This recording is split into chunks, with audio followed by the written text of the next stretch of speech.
Dans le ciel, nulle lumière, excepté, de loin en loin, une fusée éclairante aux lueurs agonisantes. À mes côtés, gisant, un jeune homme d'à peine 18 ans.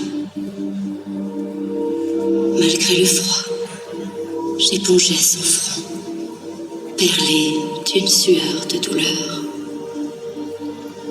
Je n'oublierai jamais ces mots qui changèrent ma nuit, illuminèrent ma vie. Je sais qu'en ces jours, ces portes sont closes, ces beautés protégées de la folie des hommes. Mais j'aurais tellement aimé la voir, Notre-Dame, Notre-Dame de Paris.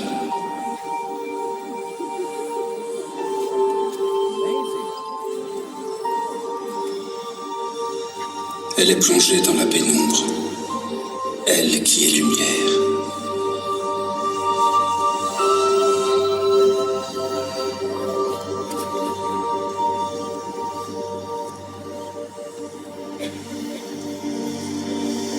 Sa peau est dorée, blonde comme les blés.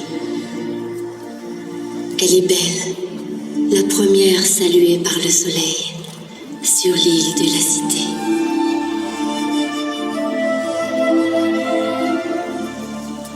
Elle a fleuri la tige de Jessé.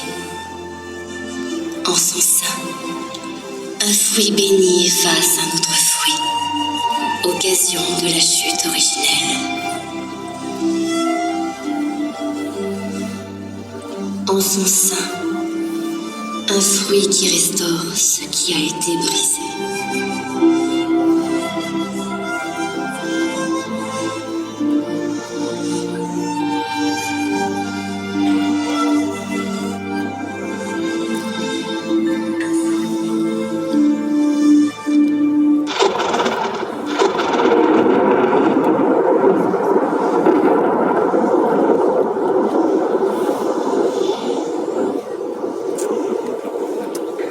Dites, s'il vous plaît, parlez-moi d'elle. Comment dire non quand il s'agit de Notre-Dame? Les abîmes n'étaient pas encore et déjà elle était conçue.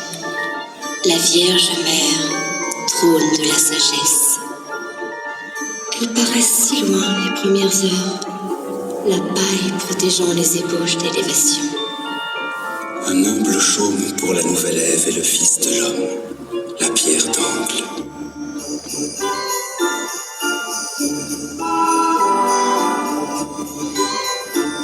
« 800 ans et toujours des travaux. Il n'est jamais achevé le chantier du salut, le grand chantier des âmes.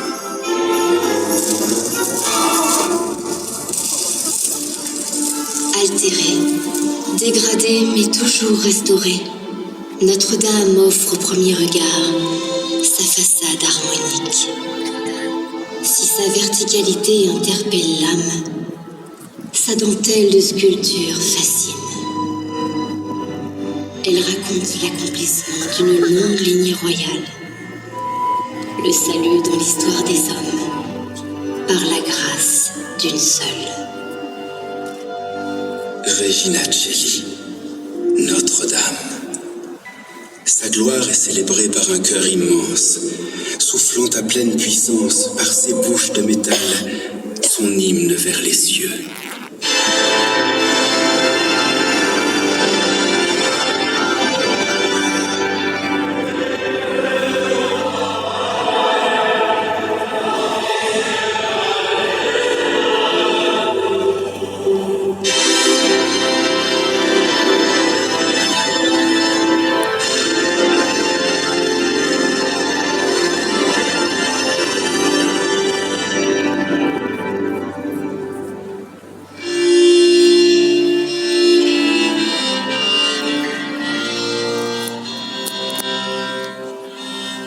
Sa beauté visible est un appel à contempler une réalité invisible d'une plus grande beauté.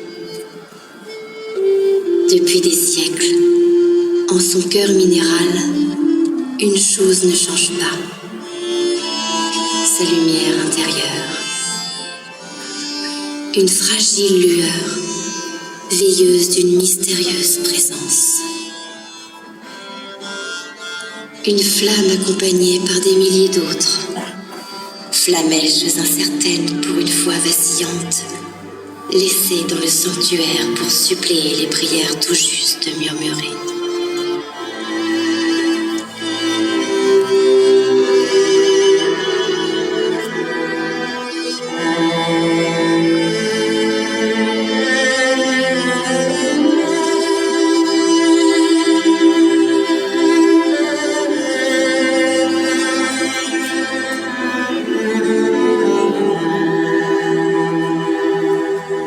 Flamèches allumées depuis des siècles par des mains venues du monde entier.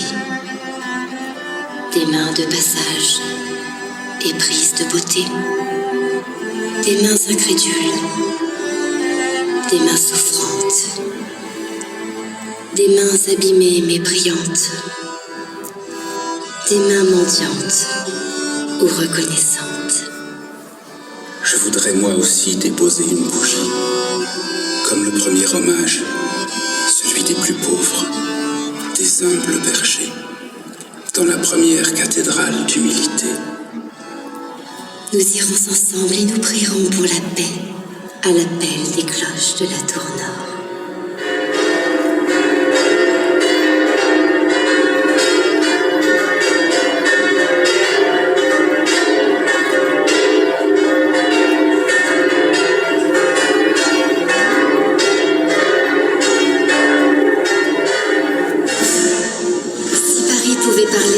Il dirait « Madame ». Pour les Français, c'est Notre-Dame, tout simplement. Et c'est bien à ses pieds que se trouve le point zéro, départ et convergence des routes de France. Tous les chemins mènent à Notre-Dame.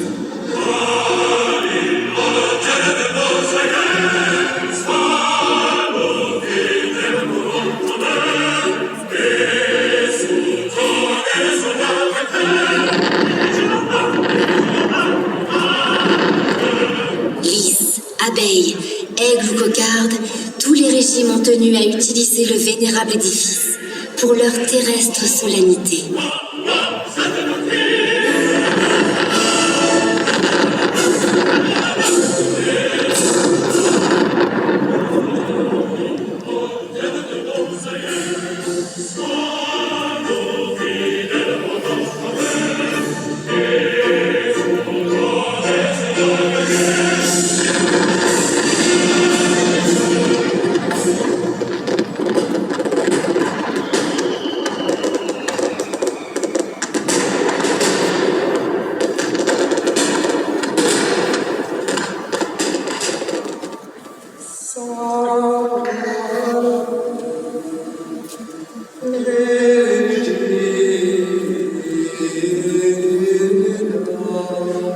Mais le royaume dont elle est la porte n'est pas celui des puissants de ce monde. Le pouvoir du siècle s'arrête aux portes du sanctuaire. À l'intérieur, asile des condamnés, refuge des pécheurs. C'est le domaine de la Dame de cœur. Même les rois y sont à genoux. L'astre du jour révèle les pétales de 3 fleurs de verre, narrant une millénaire attente, une incarnation bienheureuse et un achèvement, une parousie lumineuse.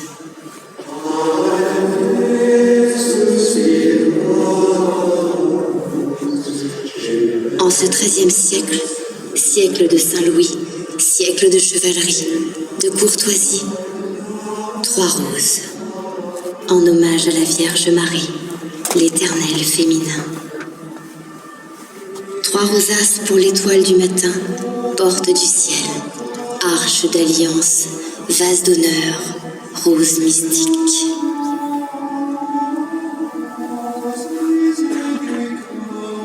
Salut, Reine de miséricorde.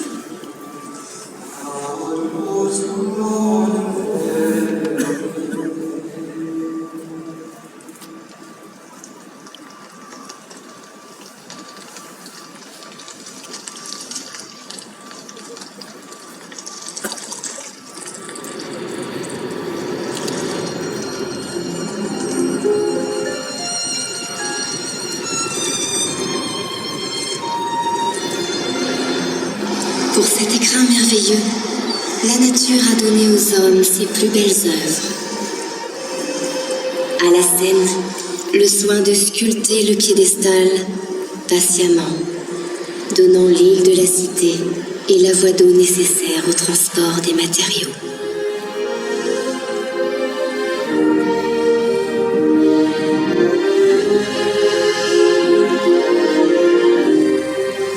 Point de marbre lointain pour la dame. La terre de l'île de France donnera sa pierre, un calcaire lumineux, legs d'une mer chaude et peu profonde, mer des temps les plus lointains.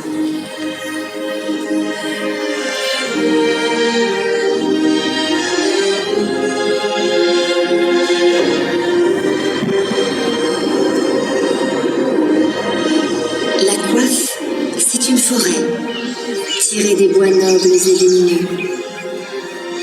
Les chênes les plus solides, les plus vieux, donneront leur force ligneuse aux admirables charpentes.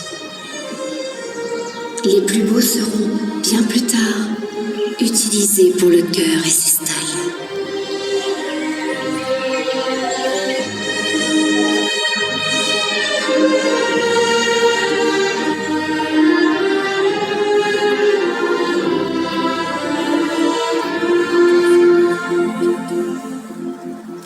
Et depuis, sous le regard maternel de la Dame de Pierre, des siècles de vie parisienne. Banquets, fêtes et libations. Romans, quêtes et inspiration. Célébrations, joie intérieure et oraison. Joyeux ce peuple. Et enthousiaste cette construction. Colorée, cette façade.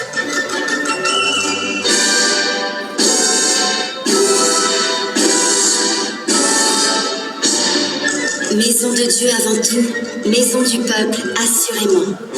Église des grands deuils et des grandes victoires, église des actions de grâce et des grandes douleurs, qui mieux qu'une mère peut rassembler ses enfants.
Les générations passent, elle demeure.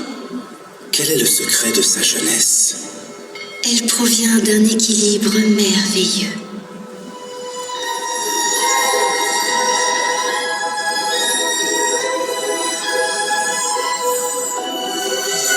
Poussée, contre-poussée, elle guide et maîtrise les forces de la matière.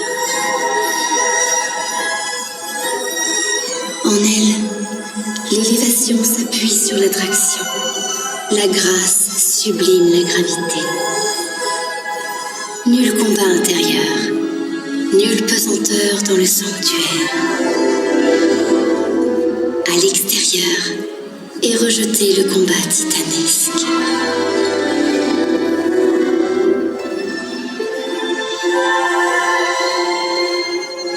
Les architectes, serviteurs d'une théologie de la lumière, ont édifié une nouvelle cité sainte. Image de la Jérusalem céleste, elle scintille du feu de ses pierres précieuses.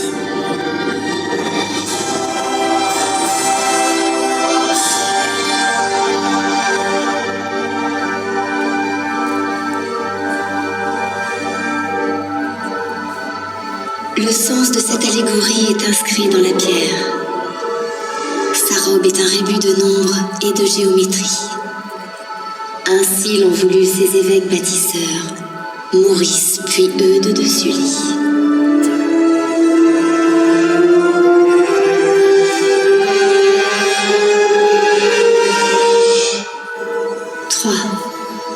Pour la Trinité, un seul Dieu en 3 personnes. 4 pour le carré, l'univers et ses points cardinaux, les 4 éléments et les 4 saisons, le monde fini. Enfin, le rond, figure parfaite.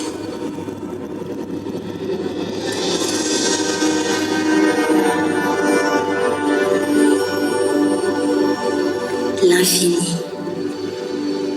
l'éternel. Au cœur du carré, le cercle. L'infini s'incarnant dans le monde par le oui de la plus belle des créatures. L'harmonie et la paix, fruit du don et de l'amour total. Ave verum corpus.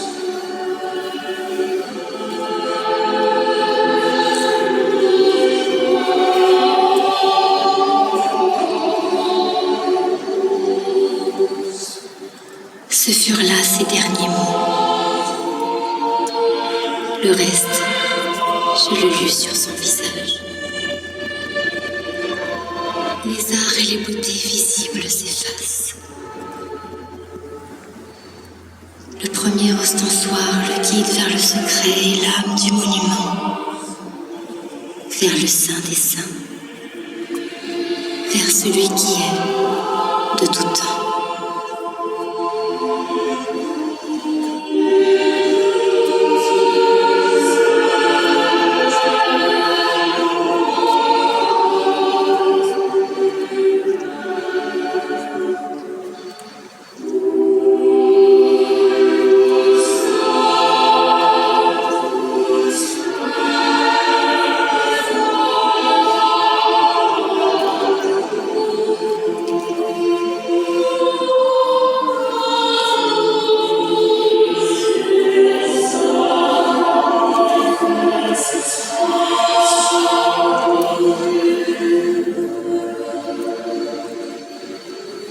Dernier battement de cœur, dernier soupir. Je baissai les yeux et cueillais son dernier sourire.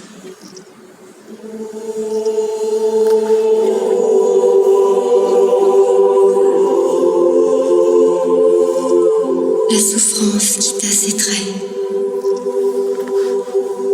Il savait.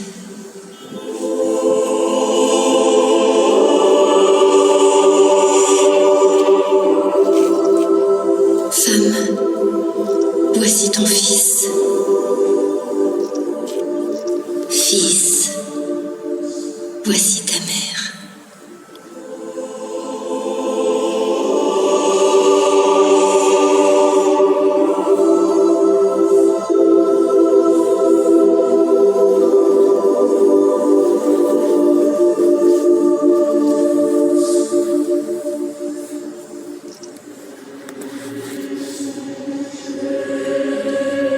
Les nuages se sont ouverts.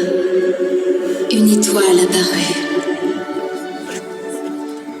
Je fermai les yeux et rendais grâce en pensant à lui. Jeune soldat américain, mort pour la France, tombé pour la paix en ce mois de novembre 1917. Je pensais à elle, la voyant surgir de la nuit, dans ses habits de lumière, parée pour la rencontre, ouvrant les bras à son enfant.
l'essentiel est invisible pour les yeux, disait le petit prince de Saint-Exupéry.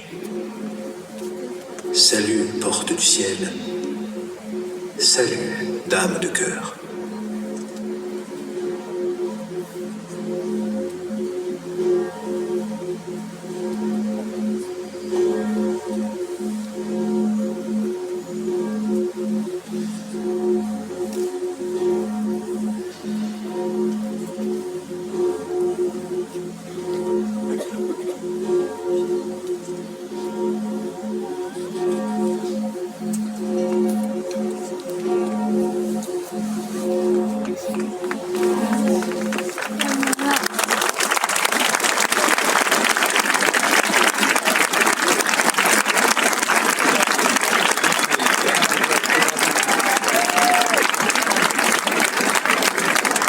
太棒了，真是！